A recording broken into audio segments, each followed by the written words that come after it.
So today's quote is by Aristotle, at least the modern English translation of Aristotle from his Nicomachean Ethics. It is this quote: "For it is the mark of an educated man to look for precision in each class of things just so far as the nature of the subject admits. It is evidently equally foolish to accept probable reasoning from a mathematician and to demand from a rhetorician scientific proofs." There's a quote that said, a pseudo quote: "It is the mark of an educated mind to be able to entertain a thought without accepting it." This is that's a pseudo quote. This is the actual uh, modern translation of Aristotle's quote.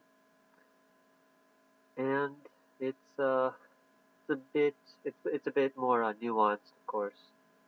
The wording is a bit tricky, but the way I sort of interpret it, right, could be wrong since the translation from Greek to ancient Greek to English is quite difficult.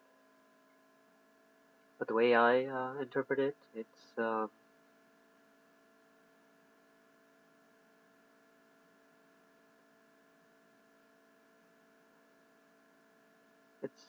pretty much talking about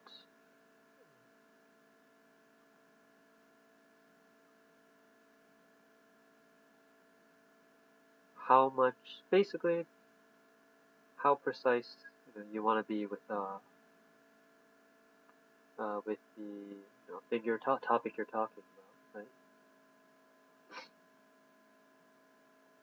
So to be able to, let's say, if we're talking about, what's a good example? Oh, like physics, right? If we're talking about physics, in everyday life, Newtonian physics, right? So just E equals mc squared, right? Newton's first law, second law. Newtonian physics is enough, right? You don't need much else, right? You don't need to be more accurate, right? In ordinary life, right? But if you're talking about large gravitational bodies, right? So like the sun, if you're talking about um, black holes, right? Or at least not inside it, not inside it, but close, right? Nearby a black hole, right? Things of that nature. So not ordinary life, right? Or things traveling at the speed of light, right? Then Einstein, right? Relativity uh, is required, right? To be more precise. Right. So ordinary life, you don't need relativity, right? But in uh, more extreme circumstances, right, you need relativity, right? So it's something like that, where depending on the situation, right, at hand, right, it's educated man knows how much to what extent, right, to what extent you need to look for details, right, to look for precision. Right.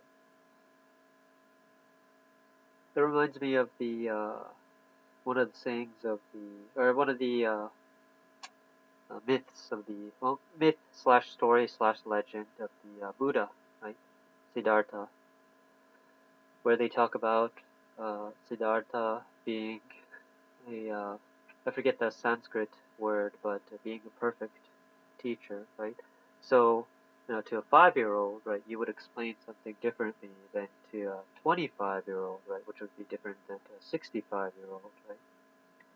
All depending on the context, right? The context, the knowledge of the person, right? It all depends on to what extent, right? Just to what extent you need to describe the situation. And yeah, so it allows for effective talking, right? Too much detail, right? Yeah, and you go into kind of rambling. Right? Too much detail, too much rambling. Not enough detail, right? Not enough nuance, right? Uh, you get into cliche. So not just cliche, but you get into you lose all that nuance, right? You lose that everything becomes black and white. Right?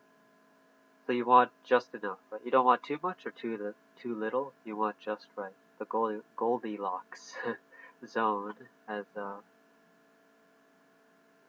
you could call it. It also reminds me of the golden mean as well. Not too much, not too little, just right.